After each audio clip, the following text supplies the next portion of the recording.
Hipertensi itu secara harafiah pasien yang dikategorikan hipertensi itu pripun dok kalau kita menjelaskan ke teman-teman nih. Jadi kalau orang bilang hipertensi itu sama dengan darah tinggi lah gitu ya. Jadi mudahnya kalau untuk awam, kalau kita punya tekanan darah lebih dari 140/90 itu dikatakan hipertensi.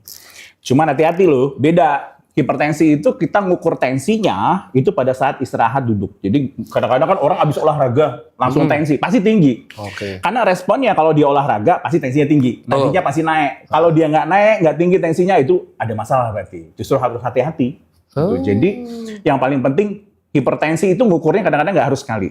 Misalnya gini loh, tiba-tiba ada pasien kita datang, terus pas duduk tensinya 41/45 gitu, per 80.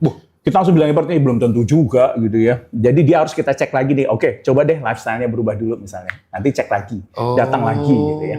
Jadi kadang-kadang nggak harus satu pengukuran gitu ya. Oke. Ada juga istilahnya white coat hypertension. White coat hypertension. Jadi darah tinggi, tapi kalau dia ketemu dokter, kalau ketemu dokter tensinya 160 gitu. Bentar, ini beneran dok? Serius, bener. Itu ada. Nah, beneran? Serius. Nggak bisa dibedain ini serius sama nggak? Bisa. Jadi kalau misalnya dia ketemu dokter tensinya tinggi. Oh itu Pak Denny. itu tim saya itu. Sampai kalau ketemu dokter, pas mau donor darah PMI, suruh tenang dulu, 170. Iya, betul.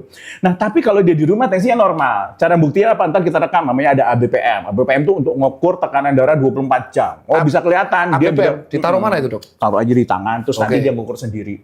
Itu alatnya ada. Jadi gitu, bisa aja ternyata dia nggak hipertensi. Makanya kita harus hati-hati kan. Kalau kita udah bilang pasiennya hipertensi atau darah tinggi, dia harus minum obat masalahnya. Itu kan, makanya penegakan diagnosis itu penting. Oh ini penting. Nah, kita kejawab mitos pertama. Mitos kedua dok, langsung to the point, skakmat deng. Ini yang sulit. Dok, pasien hipertensi, itu sebenarnya ada grade-nya nggak? Apa langsung kita tegakkan, oh kamu 140, kamu berarti hipertensi, deng. Ya, kalau ini guideline yang baru nih, panduan terbaru yang dari Eropa kemarin 2024 nih, baru. Pokoknya kalau dia lebih dari 140/90 dibuat hipertensi.